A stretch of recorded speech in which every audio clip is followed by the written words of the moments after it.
Good day mga Kalab Stars and welcome sa aking vlog.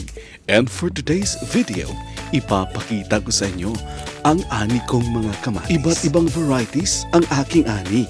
Merong brandy wine, Rio Grande, cherry, San Marzano, heirloom, on the vine, Campari at beef steak.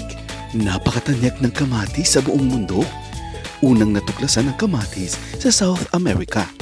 Ang kamatis ay isang prutas dahil sa kaayusan nito, ngunit ibinilang ito sa gulay sa Pilipinas.